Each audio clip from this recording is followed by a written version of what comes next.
So poultry ఫార్మర్లకు అందరికీ నమస్కారం అన్న. Welcome back to SR poultry గనా వ్లాగ్స్. ఈ రోజు వచ్చేసి మన వీడియో కాన్సెప్ట్ ఏంటంటే మన షెడ్ ని కట్టుకోవడానికి ఎంత ఖర్చు వచ్చింది, అసలు ఫుల్ గా డీటెయిల్స్ అయితే ఫుల్ గా ఈ వీడియోలో అయితే తెలుసుకుందాం. ఈ వీడియోలో అయితే వచ్చేసి అయితే ఫుల్ గా ఇన్ఫర్మేషన్ ఇస్తాను అనమాట, మనకి ఎంత ఖర్చు వచ్చింది అనేసి అయితే. సో మన షెడ్ ఖర్చు గురించి అయితే మాట్లాడుకునే ముందే అయితే మనం అయితే షెడ్ గురించి అయితే ఒకసారి అయితే తెలుసుకుందాం. మన షెడ్ వచ్చేసి 11,500 కెపాసిటీ గల షెడ్ అనమాట. ఇది వచ్చేసి అయితే నార్మల్ మాన్యువల్ అనమాట. లోపల అయితే సిస్టమ్ మొత్తం మాన్యువల్ గానే ఉంది, ఆటోమేటిక్ అయితే కాదు, మొత్తం మాన్యువల్ సిస్టమే అనమాట. అంటే ఎట్లా అంటే ఇప్పుడైతే మనం అయితే వాటర్ ముచ్చట మాట్లాడుకున్నట్లయితే ఆ వాటర్ వచ్చేసి అయితే ఆటోమేటిక్ గా నిప్పల ద్వారా వెళ్ళిపోతుంది అనమాట. అదే నిప్పలకి అయితే మనం అయితే డ్రింకర్ ఫీడ్ చేయడం జరిగింది. అదే నిప్పల్ త్రూగానైతే మనకైతే వాటర్ కూడా డ్రింకర్ కూడా రావడం జరుగుతుంది. బట్ మన ఫీడర్ ముచ్చట మాట్లాడుకుంటే మాత్రం ఈ ఫీడర్స్ వచ్చేసి అయితే మాన్యువల్, అంటే మనమే ఫీడ్ పోసుకోవడం జరుగుతుంది. ఈ విధంగా అయితే సెటప్ అయితే మనం అయితే మాన్యువల్ గా అయితే సెట్ చేసుకోవడం జరిగింది మన షెడ్ లోనైతే. ఇప్పుడైతే మనం అయితే మ్యాటర్ లోకి వచ్చేద్దాం. ఈ షెడ్ కన్స్ట్రక్షన్ చేసుకోవడానికి ఎంత ఖర్చు అయింది, ఏంది ముచ్చట అనేసి అయితే ఫుల్ గా డీటెయిల్స్ గా తెలుసుకుందాం. డీటెయిల్స్ గా చెప్తా అనమాట. చలో ఇప్పుడైతే మనం అయితే మొత్తం మన షెడ్ కి కన్స్ట్రక్షన్ కి ఎంత ఖర్చు వచ్చింది, ఏంది కథ, ఈ బుక్ లో అయితే సగం అయితే రాసుకోవడం జరిగింది. అంటే ఆల్మోస్ట్ రాసినాం ఇందులోనే. అయితే ఈ బుక్ లో అయితే మొత్తం ఏమేమి ఖర్చులు ఉన్నాయి, ఏమేమి పద్దులు ఉన్నాయి, ఏమేమి బిల్లులు ఉన్నాయి అనేసి అయితే ఫుల్ గా డీటెయిల్స్ అయితే చదివి మనం అయితే ఒకసారి అయితే లెక్క కొట్టుకొని ఎంత ఖర్చు వచ్చింది ఏంది కథ అని ఇప్పుడు చూద్దాం. అంటే ఇప్పుడు కొత్తగా ఈ షెడ్లోకి కన్స్ట్రక్షన్ చేసుకొని ఈ ఫీల్డ్ లోకి రావాలనుకున్న వాళ్ళకి కూడా కొద్దిగా ఇంట్రెస్టెడ్ గా మీకు కూడా అనిపిస్తుంది, అంటే రావన్నా వద్దా అని. గత 15 సంవత్సరాల కింద షెడ్లు కట్టుకున్న వాళ్ళు వీళ్ళు అన్నట్టు చాలా మంది ఉన్నారు. వాళ్ళు వచ్చేసి ఏ విధంగా మాట్లాడతారంటే, ఇప్పుడు రీసెంట్ గా ఒక ఫార్మర్ వచ్చేసి షెడ్ కట్టుకున్నాడు అనుకో, ఆ ఫార్మర్ దగ్గరకు వచ్చి గంధారం ఖర్చు ఎట్లా వస్తుంది, మేము కట్టలేదా, 15 సంవత్సరాల నుంచి ఇదే ఫీల్డ్ ఉంటున్నాం అనుకుంటే ఈ విధంగా హేళన చేసుకుంటూనైతే మాట్లాడతారు అనమాట. విచిత్రంగా మాట్లాడతారు. అయితే ఇప్పుడు మనది ఇప్పుడు వచ్చేసి అప్పుడు 15 సంవత్సరాల ముచ్చట వేరు, ఇప్పుడు ముచ్చట వేరు.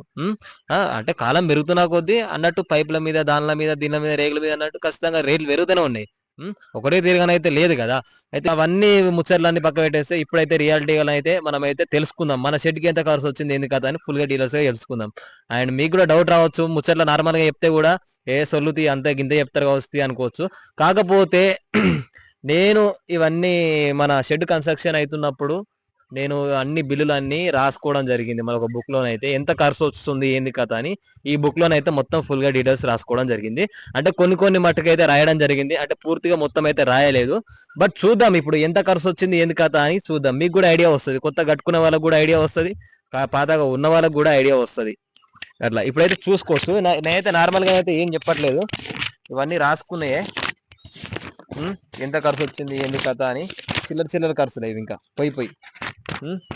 ఇంకా మెయిన్ పెద్ద పెద్ద పద్దులు కూడా కొన్ని రాయలేదు. జస్ట్ ఇవి లెక్క కొడితే ఎంత వస్తుంది, ఎంత ఖర్చు వచ్చింది ఏంది కథ అని అయితే ఫుల్ గా డీటెయిల్స్ అయితే మనం అయితే ఇప్పుడు తెలుసుకుందాం. ఇవన్నీ చూసి లెక్క కొట్టి రైట్. అండ్ ఒకవేళ మీరు కూడా మొత్తం ఫుల్ గా మీకు కూడా లెక్క కావాలంటే మీరైతే క్యాలిక్యులేటర్ ముందైతే పెట్టుకోండి. నేను చెప్తున్నా కొద్ది అయితే మీరైతే క్యాలిక్యులేటర్ లో కొట్టుకోండి ఎంత వస్తుంది ఏంది కదా అని మీకు కూడా ఐడియా వస్తుంది. అంటే కొత్త కట్టే వాళ్ళకు అయితే ఖచ్చితంగా అయితే క్యాలిక్యులేటర్ ముందు పెట్టుకొని అయితే లెక్క కొట్టుకోండి, ఎంత ఖర్చు వస్తుంది ఏంది కదా అని మీకు కూడా ఫుల్ గా క్లారిటీ వస్తుంది. షెడ్ వేసుకోవాలన్నా వద్దా, ముందు అడిగేయాలన్నా ఈ ఫీల్డ్ లోకి అనేసి అయితే మీకు కూడా క్లారిటీ వస్తుంది. ఓకే రైటా. నేనైతే ఇప్పుడైతే వచ్చేసి అయితే ఇప్పుడు చదువుతా ఇవన్నీ బిల్లులు ఎట్లున్నాయి ఏంది కథ అనేసి అయితే చదువుతా, వినిపిస్తా వినండి. చలో మొరం వచ్చేసి 10,000, పిల్లర్ హోల్స్ వచ్చేసి 500. ఇది సలాకల పద్దు ఉన్నట్టుంది, 60,000. 60,000 పద్దు ఉంది సలాకలది, బిల్డింగ్ వేలు అది అన్నట్టు 60,000 ఉంది ఇది. చిన్న సీకులు వచ్చేసి 5,500.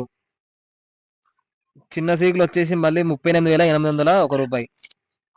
కరెంట్ వేర్ వచ్చేసి 2,382. తాడిపత్రి వచ్చేసి 2,000.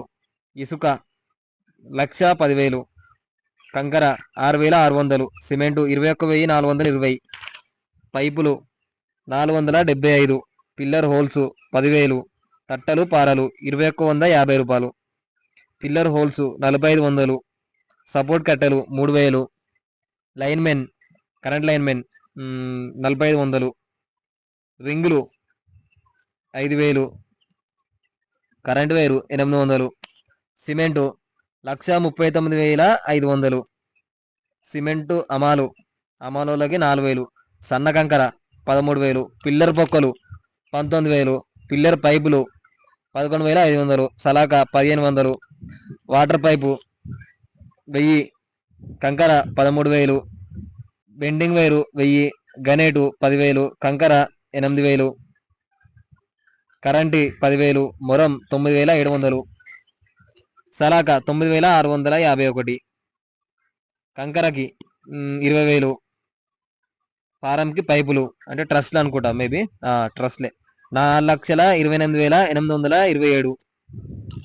వెల్డింగ్ మన వెల్డింగ్ పుల్లలు వచ్చేసి 7,600. కలర్ కి 2,200. ఏంది బిల్లలు పైప్లకి మన బిల్లలు రౌండ్ అనుకుంటా 22,950. కార్ల డీజిల్ 1,500. Hotel lunch 2,600.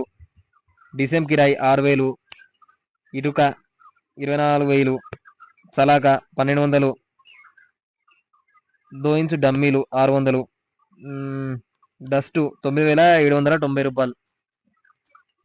ఇవి వచ్చేసి పేరు రాయలే, కాకపోతే అమౌంట్ ఉన్నాయి కొన్ని. అవి కూడా తెలుసుకుందాం, అవి కూడా కొడదాం.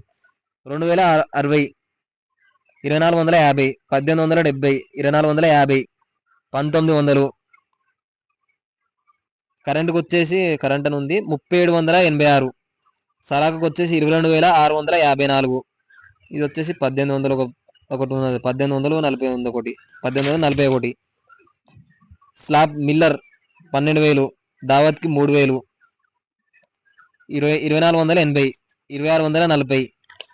3,000 పునాదికి. 2,550. సిమెంట్కు 20,800. సిమెంట్కు మళ్ళీ 10,800. మోరి పైప్కి వచ్చేసి 3,000. మొరంకి వచ్చేసి 52,000. ఇది పర్మిషన్ పర్మిషన్ సంథింగ్ ఫారం కడుతున్నప్పుడు పర్మిషన్కు అది 8,000 తీసుకురంట. 8,000 అది. వెల్డింగ్ దావతు 8,000. ఇటుకే 14,000. ఇసుకే 35,000. వెల్డింగ్ నవీన్ 70,000. అది ట్రస్ట్ వెల్డింగ్ కొట్టినందుకు ఆయనకి 70,000 అనుకుంటా. కలర్కి 7,000. ఇటుకకి 14,000. ఇటుకకి 14,000.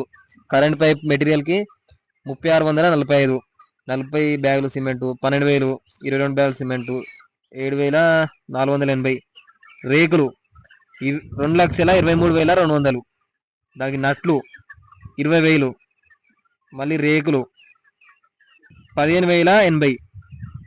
పైపులు మన గేట్కి పైపులు 10,190. ఇటుకే 14,000. సిమెంటు 10,770. మన దాన స్టాండ్లు పట్టీలు అవి కొట్టించినందుకు ఆ పట్టీలకి ఖర్చు 12,060. సన్నజాలి 13,500. అంటే సన్నజాలి చిన్నది అనుకుంటా. ఫీడర్స్కి 50,000. ఓలో నవీన్ అంట. నవీన్కి 30,000. మొరంకి 11,320.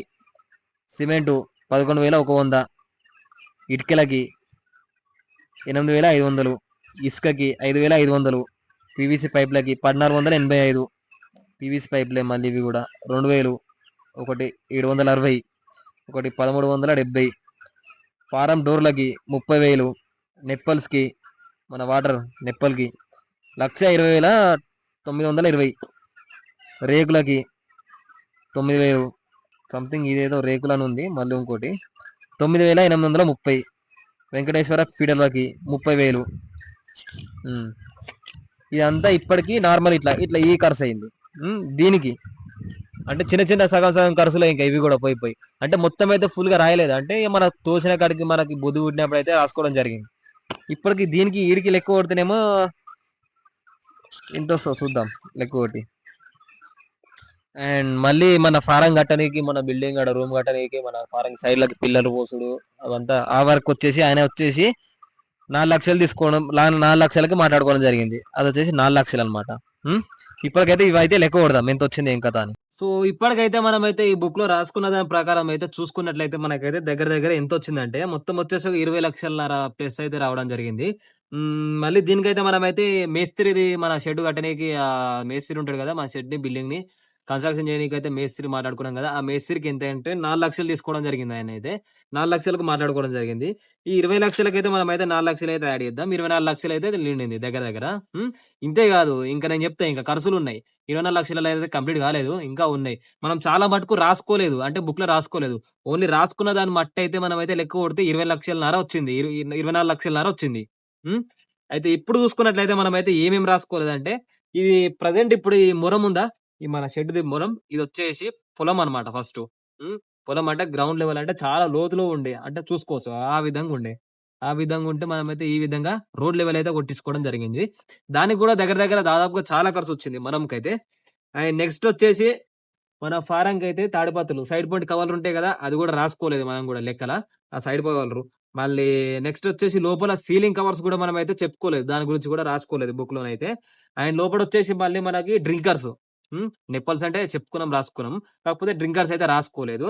ఆ డ్రింకర్స్ నెక్స్ట్ వచ్చేసి లోపట మన మొత్తం లోపట వచ్చేసి మన లైట్ల కోసము మన ఫ్యాన్ల కోసం వచ్చేసి వైరింగ్ అన్నమాట. ఆ వైరింగ్ ఆయన చేసిన ఖర్చు అది కూడా రాసుకోలేదు.